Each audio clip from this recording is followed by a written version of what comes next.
Welcome, ladies and gentlemen, to the Snake Pit Podcast, your one and only stop for all things entertainment, all things homegrown. Coming to you out of Toledo, Ohio, I'm your host, Jake Pilewski. You can follow us at jakepilewski.com. That's Pilewski.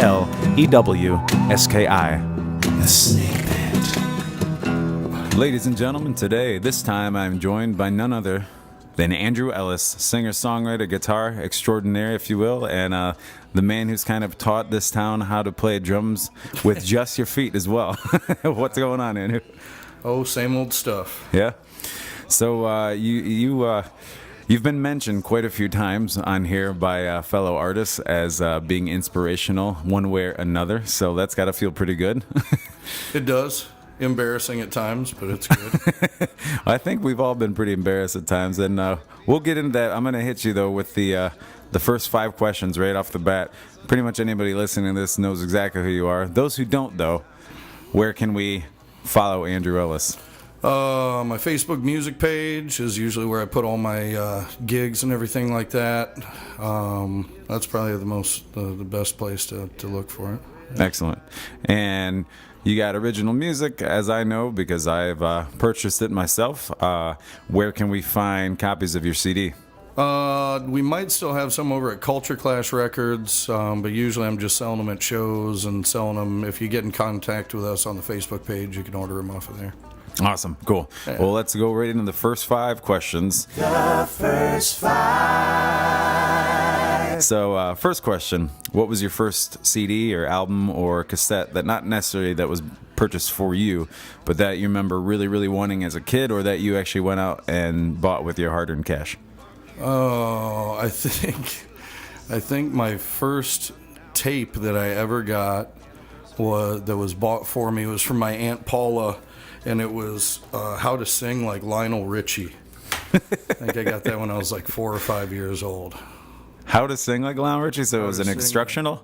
It came with a little booklet and a tape. Yeah, literally like lyric sheets and everything on like how to sing like Lionel Richie. Not the cool Commodore stuff either. Like the regular 80s hits that everybody Hello? knows. Yeah.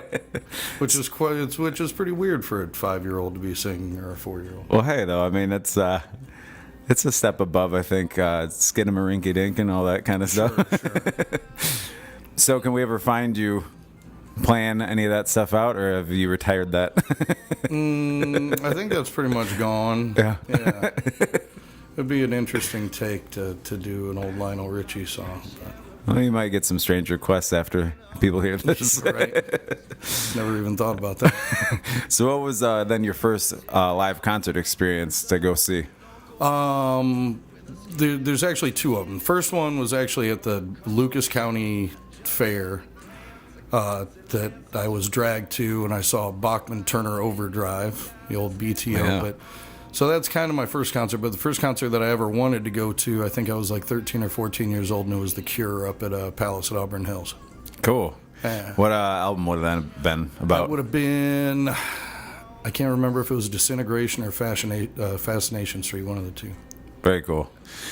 All right. Well, then, what was... I know you've collaborated with people over time. I know you've told me personally that you really enjoy working by yourself because there's only one person you have to rely on. And, right. So we can all understand that time to time. But I know you've collaborated with people over time. If you could maybe have a dream collaboration, whether it's songwriting or just playing or even just opening or closing for somebody, is there anybody you'd love to have some kind of collaboration with out there living? And then you could even go back and do the whole fun thing of collaborating with somebody who has passed. Oh, no, it'd be, as far as somebody that was passed, it'd be cool to do something with my grandfather, because he was like an innovator with synthesizers and stuff like that. He used to work with Robert Moog, and he helped design the second synthesizer ever made. Plus, he just did some really far-out music, so I think collaborating with him would be pretty awesome if I would have ever had the chance. And then, man, somebody alive? I don't know. I seriously haven't even thought about anything like that. I've thought about having a couple of people like help me with production work on albums or something like that, but I really haven't even thought about like a dream collaboration. I think I'm just locked into this thing where I'm like, I've been doing everything by myself for so long. It's like anytime that I'm trying to think up something, I need to rely on myself for it. Well, that's when Jeff Stewart was on here. He talked about how he was kind of beyond the dream phase and said, I'm just doing what I'm doing. And anybody I want to work with, I try to work with them now. So yeah, that makes perfect sense. Yeah, cool. Well, you were talking about being embarrassed earlier, so I mean, you don't strike me as a guy who could be too embarrassed too easily, kind of like myself. But if you could name an embarrassing moment that you had, whether on stage or off stage, as a performer, what would that be? Years ago, I had played. I'm not going to mention the dude's name, but I had showed up to play with this pretty big blues player. And shit, this has been 6-7 years ago now. And it was back right when I was getting back into playing a whole bunch. But I was nervous about playing in front of this pretty big crowd out in Cleveland. So I'd proceeded to drink a bunch of bourbon to try and calm my nerves. And then when I finally went up there to play, I just shit the bed, man. It was like I was playing in the wrong key. And like I was up there with like Grammy Award-winning artists and shit, and I'm playing slide guitar and just doing everything the wrong way, man. And it was super embarrassing. And I ended up going to the guy and apologizing him afterwards, and he had shared a similar story where he was did about the same thing, but he was playing with Santana at the time, and he totally shit the bed, and he was like, I knew that you were in the wrong key, and he was like, that's the same thing that I did when I was with Santana.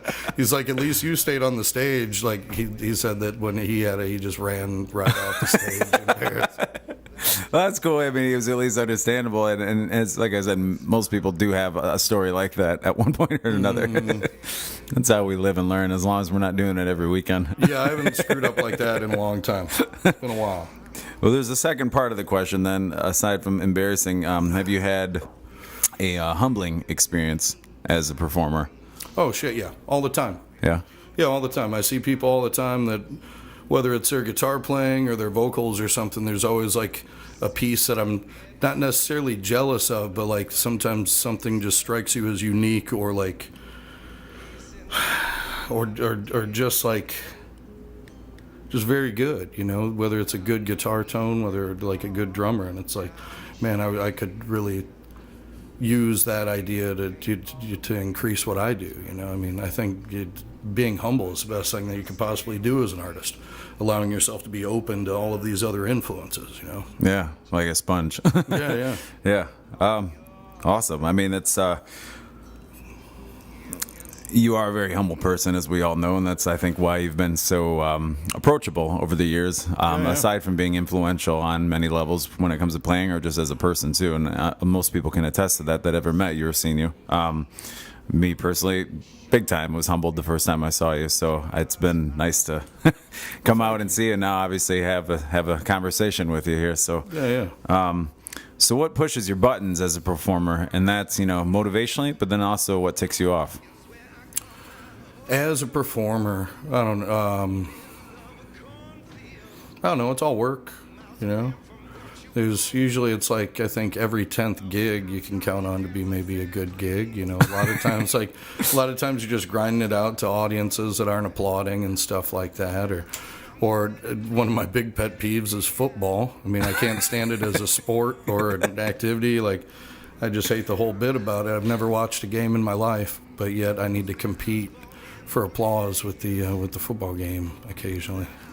Well, I do something to deal with that, and you can totally borrow it, because I'm sure I stole it from somebody. But next time somebody really, you get a big crowd cheering while you're playing, but they're cheering at the TVs, just be like, oh, thank you. Right. Because you can just play it off. That's your applause. I was talking to J.D. Wilkes from the legendary Shack Shakers, and he had, I don't know if he bought it or if he constructed this thing from Radio Shack or whatever, but it you can program it to the TVs. So if he's playing at a place where people are watching TV, he'll just randomly hit this button and it'll turn off random TVs throughout the place. Like steals the code for the remote control or something. Oh, some of those OSU fans might start rioting. Yeah. I mean, and get pretty intense. That's I remember, I think a buddy of mine had one of those growing up, and he was with his watch. He ended up getting a detention for it because I think we were in 4th grade, but he was changing the channel while we're trying to watch educational videos in 4th grade. So, Right on. yeah, I'll be looking that up on the old interweb later. So that's what takes you off, and then, what's, as far as what motivates you? Oh, my family. Yeah. Being able to, I think it's pretty neat being able to do what I want to do and being able to support my family doing it and all that stuff. That's probably my driving force. That and to keep sane. So yeah, you have a wife of how many years have you guys been together? A little over 10 years now. A little over 10 years, and then you have 2 beautiful children. Yes, I do. Hank and Taylor. Now, I must ask, maybe it's obvious, and I've just failed to ask you before. Hank, is that after anybody in particular? Because it's such a neat name. Yeah, a little bit of Hank Sr., and then also I've always been a fan of Charles Bukowski, and his kind of pseudonym or his character that he modeled after himself was named Hank Chinaski. So how is it, though? Because there's some people that can really do the family thing, and therefore they're not as active. You are more active than most musicians I know, period. Yeah. And you're able to balance the family. How is that? Is there any... It's a lot of work. Yeah. There's not a lot of sleep. The last year that I worked a day job, I played... Well, we had just had Hank, so we had a brand new baby boy. And then I worked 6 days a week, on call 7, and played 190 gigs on top of that, something like that. So, Wow. Yeah, that was rough. So now I'm clocking anywhere from 240 to 250 a year. And then I'm only on the road. Well, this year I'll be on the road like at least 4 to 5 months probably. But I have the luxury of flying my family over to Europe for 3 months of that time, so I won't be away from them too much. That's awesome. Yeah, it's the hardest balance is being away. So I have a real luxury being here in Toledo and being able to play all these different venues and be able to, make money to support my family and stay relatively local the majority of the time. Yeah. Well, you even have a tune called "I'm Local." Yeah. Yeah. It's, in a nutshell. Yeah, I think it's admirable because sometimes, I have a lady of 7 years and 2 cats, and sometimes, with that and the day job, I feel like my hands are tied. And then I look at someone like you and I'm like, man, I don't know what busy is. I guess it's all forms, but no, it's very admirable. And plus, your wife Mary does a lot of the booking, right? She does. Yeah. She does all of my U.S. booking. Okay. And that's pull the trigger booking still? Yep. For anybody that's see it out there, she does. Mary's wonderful because she does probably a dozen venues in town by now. I think she's the buyer for 8 or 9 different venues. But last year, I think she booked 230 different artists, which had equated to like 2,000 or 3,000 gigs. I don't even know how she keeps everything straight. It's amazing. I was to say that's. I know a lot of people that have a hard enough time keeping their own schedule straight. Yeah, right. Especially musicians. Right. So that's cool though, because at least she can actually be a part of what you're doing, and it's fully included then. So as I see her, pretty much anytime I've come out to see you, she's typically there. So, well, that's awesome. Well, as we said, you have a good amount of original music. I mentioned you before when we were talking on here. Just about the difference between having original music and legitimately having original music to actually sell. Because you're the one that told me you just got to put it down and you need to retail. Regardless of what it is. When did you first, completely sink your teeth into not just writing, but then also making sure it was recorded and making sure, hey, this is what I want to do for a living. Because I know you play maybe a handful of cover tunes in a night, a lot of them which have been public domain that you can claim your own. I did my first EP, I think when I was like 23 years old. I had recorded some stuff before that, but it was like just shitty punk rock stuff that we had recorded, with a tape deck or whatever. So I was living off of music for a couple years in my early 20s, and just selling CDs and playing gigs and stuff like that. But it wasn't nearly what it is now. Now we're selling, like 1,000 discs a year, which doesn't sound like a whole lot to somebody like in the that thinks about like an artist or a professional artist, but we don't have a record label or a publicist or anything like that. We're the ones that put up the money for the albums, and so we have all the skin in the game. But what's the benefit of that is that you get to keep the majority of the percentage. You know, you're the one paying for manufacturing, so you already have established that that's your going out cost. And once you can start regulating everything and understanding your budgets and just being an adult about it instead of pissing away all your money on who knows what. Yeah.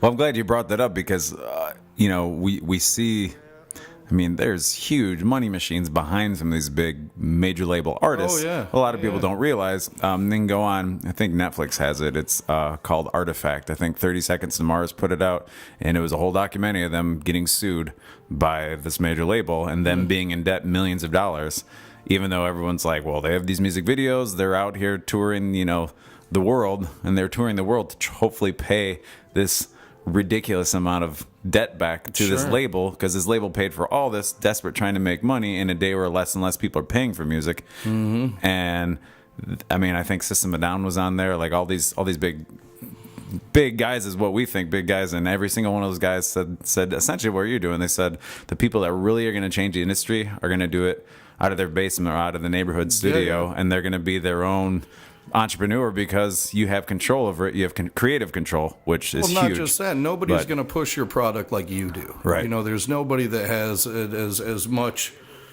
in the game as you do. So, like, even when you're talking like booking agents and stuff like that, it's like, finally you get to the point where you need to hire a booking agent because there just isn't enough time in the day. Right.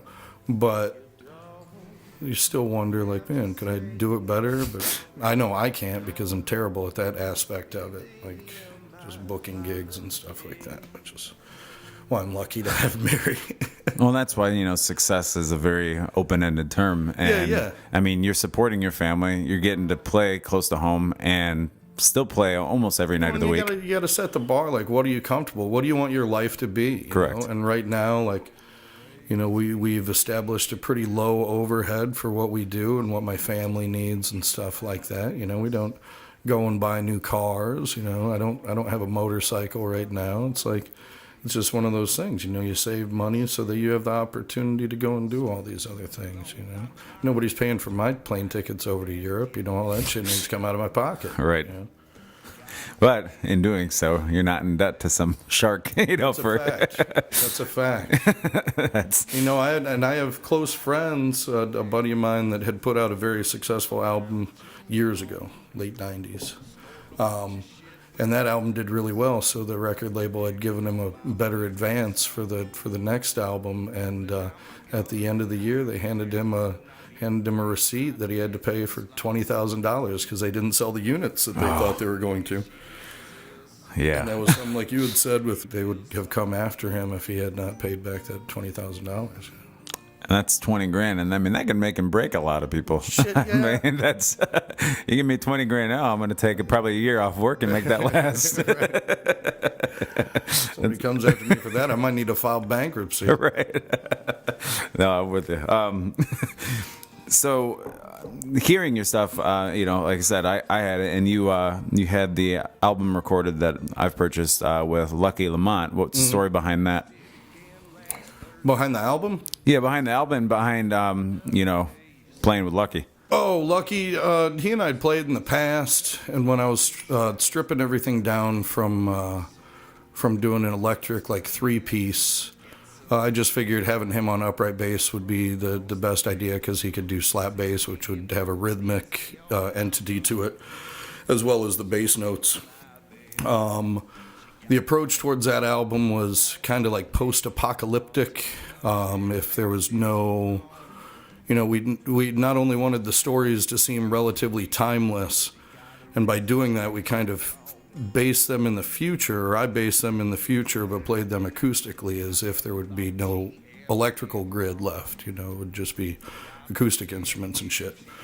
Like what it once was long ago. Right, right. Full so circle. that's how you get that weird, like, where you can't really tell what time period it's supposed to be from. And like everybody, you know, in the past couple of years, all those throwback bands and stuff have been gaining a lot of popularity playing acoustic instruments and stuff like that. So this was just kind of a way to do the acoustic instruments but have it slightly different. And a lot of people don't pick up on it. And like there's a couple of those songs on the album that are kind of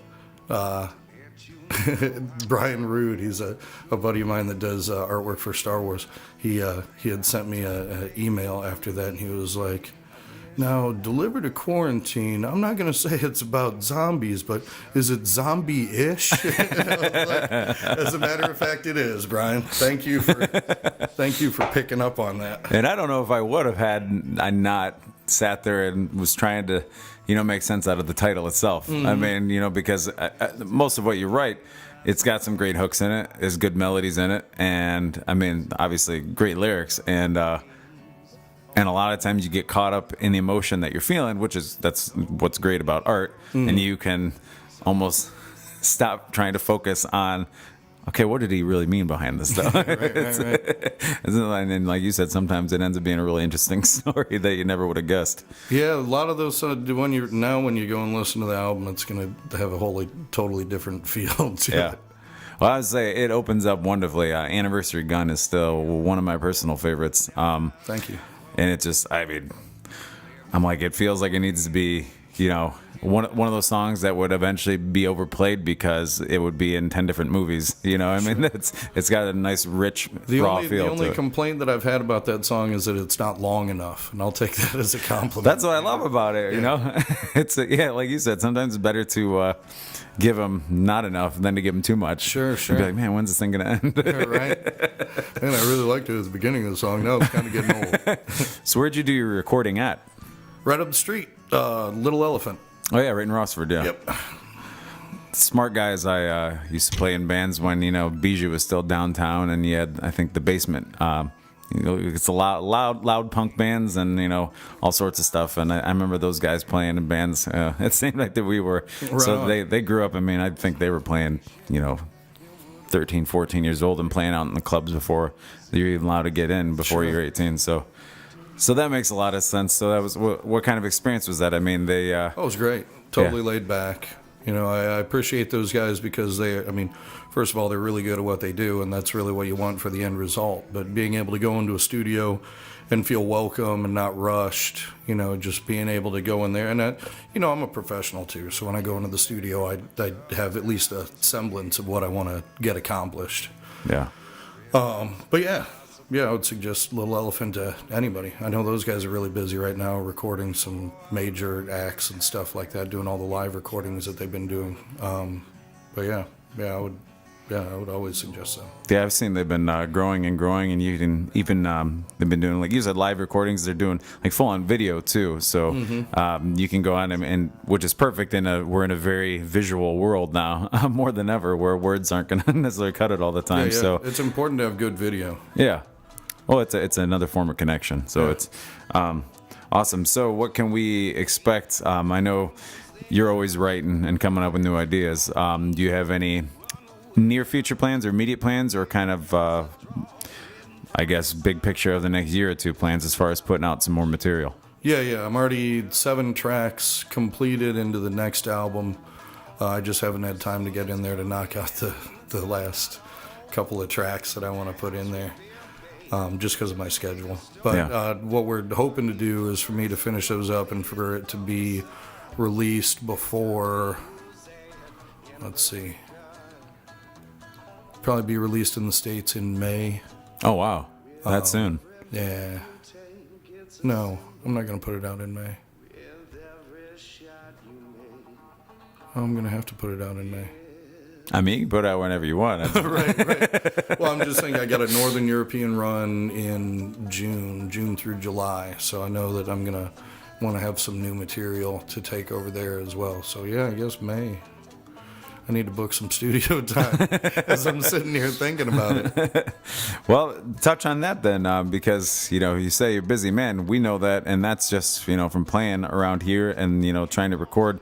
We know we can catch you weekly at I mean, except for, when you're out of town, but weekly at Swig in Perrysburg on Tuesdays, and then Village Idiot on Wednesdays in Maumee. Yep. And that's normally like 10 to 2 or 9 to 1? 9 to 1. Okay.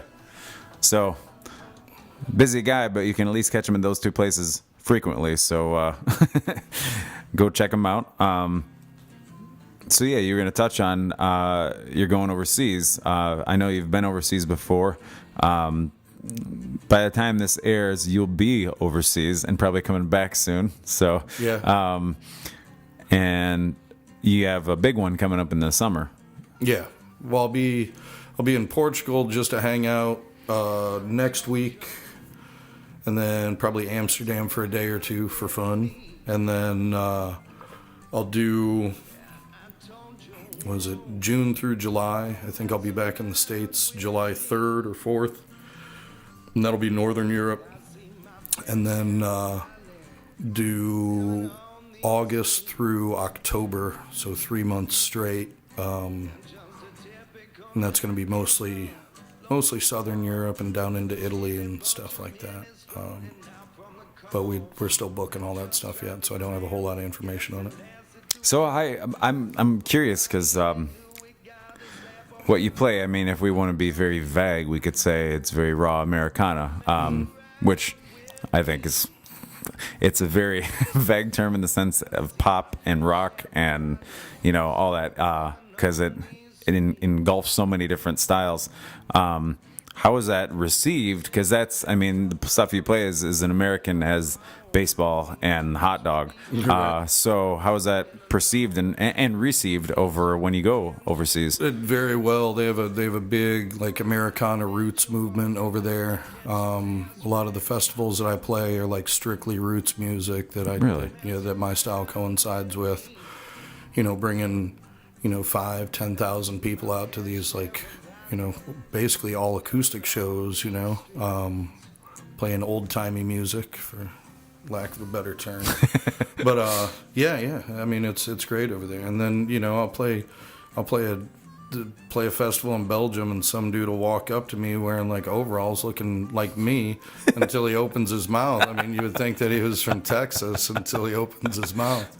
I mean, I guess we're truly all from over there, and they were doing it there first. So I mean, because our jazz and our country and our blues, I mean, a lot of which was, essentially came from the roots music over there. Sure. Before it came over. So I guess that makes sense. Bluegrass was the only reason why we have the banjos, because of the Scotch Irish. Right. Exactly. Yeah. You go listen to some Irish pub music, and you know exactly where both country, folk, and even punk came from. Sure.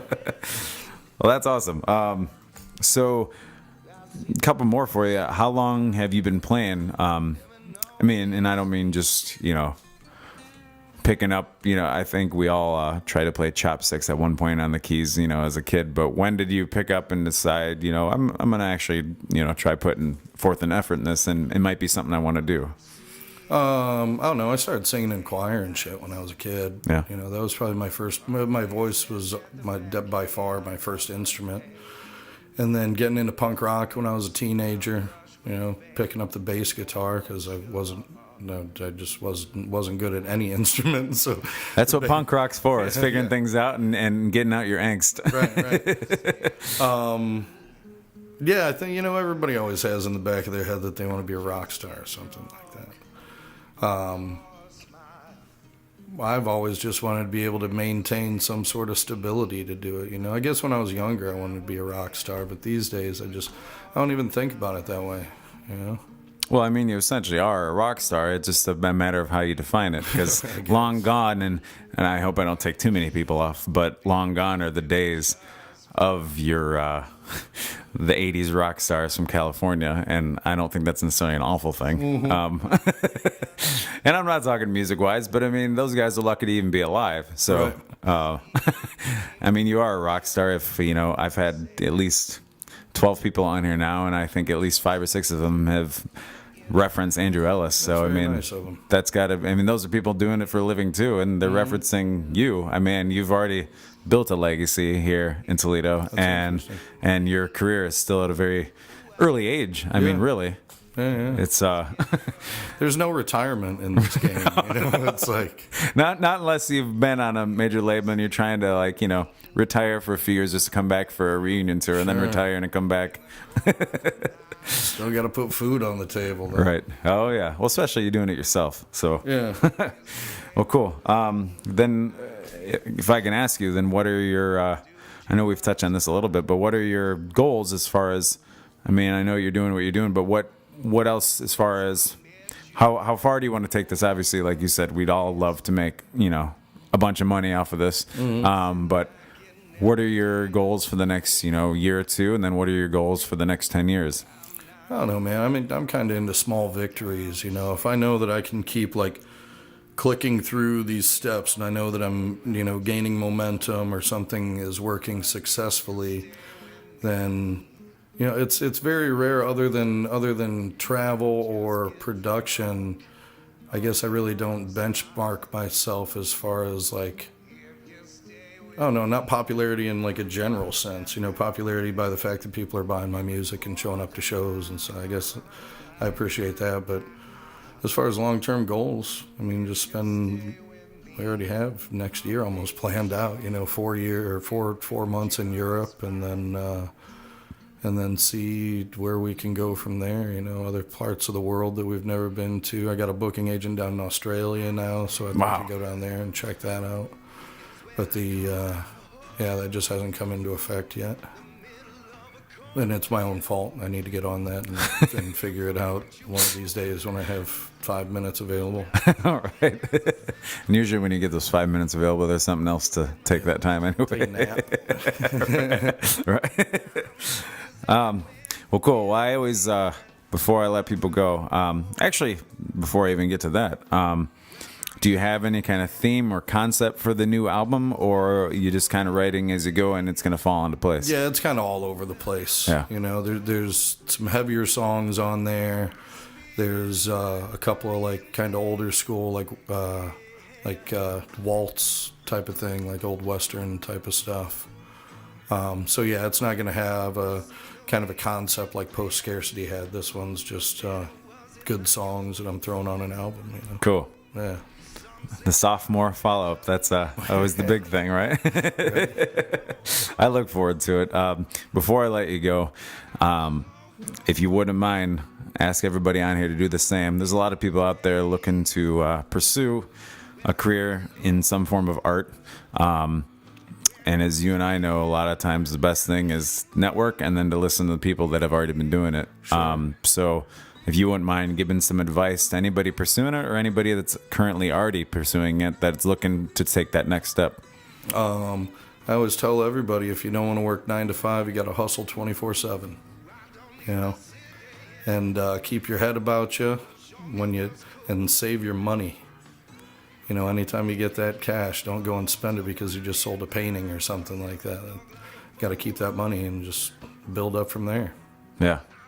Well, that's perfect. Short and sweet, just like I would expect. But conciseness is very admirable, especially this day and age. Maybe you've had a lot of Twitter experience. You only get a certain amount of characters. I don't even have a Twitter No, account. I know.